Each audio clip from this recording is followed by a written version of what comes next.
Ça, c'est mon chemin d'or. Naïs est fatiguée. Naïs a 5 ans.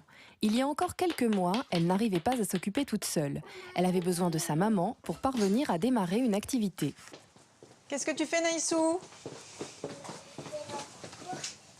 Qu'est-ce que c'est? En fait, c'est des personnages qui font la course pour arriver jusqu'au château. Et ça, c'est le lit. Ah bon? Pour quand ils sont fatigués. D'accord. Avant, elle venait dire j'ai rien à faire, je m'ennuie, je sais pas quoi faire.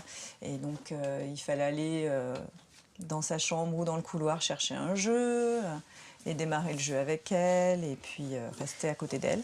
Depuis quelque temps, elle participe à des ateliers qui lui plaisent beaucoup, où ils font plein de choses différentes. Après ces ateliers, lorsqu'elle rentre à la maison, elle reproduit un petit peu... Elle essaye de reproduire un peu ce qu'elle a fait, mais tout de suite, elle part sur des nouvelles histoires. Donc ça lui donne des idées pour amorcer une activité toute seule. Donc ça, c'est bien. Et elle me sollicite moins. Ouais. Ces ateliers auxquels participe Naïs 3 fois par mois stimulent l'imaginaire des enfants et les rendent plus autonomes. Situé en région parisienne, ce centre Relais Nature accueille des enfants de 4 à 8 ans. C'est l'histoire d'Oscar, le petit lapin. Oscar est un lapin qui vit dans la forêt.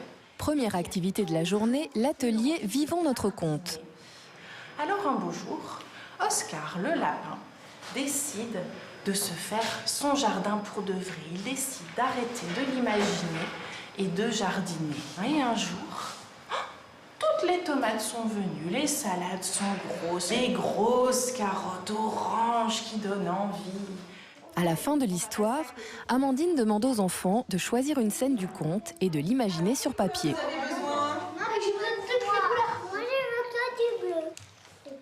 Et ici en bas, qu'est-ce que c'est? Moi j'aimerais bien savoir avec ces belles couleurs. C'est Oscar, d'accord. Et pourquoi il est jaune, Oscar? Parce qu'il a appris au soleil. D'accord. Et ça c'est quoi ces jolies plantes? Ça, c'est des tomatiers. On dit des plants de tomates, mais c'est vrai que tomatier c'est joli comme mot. Alors Naïs, raconte-moi un petit peu ton dessin maintenant. Et là, il y a Oscar.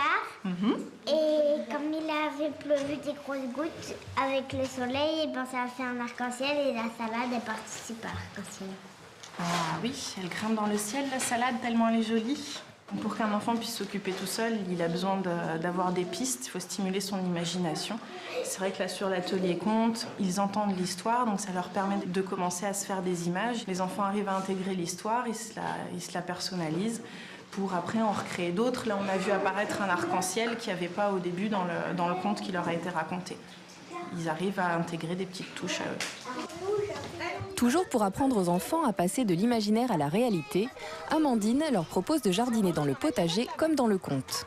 Je fais un trou parce que j'ai entendu dans l'histoire qu'il y avait des salades, alors du coup je me suis dit si on jardinait, ben je vais planter des salades.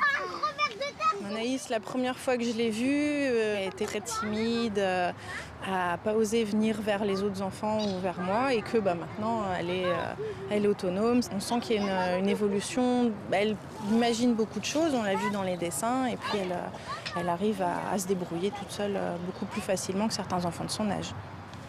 Quand j'avais personne pour jouer, j'étais triste. Maintenant, j'aime bien jouer toute seule. Bêcher, ratisser, planter des graines ou arroser, autant d'activités qui développent un vrai plaisir de jouer chez les enfants.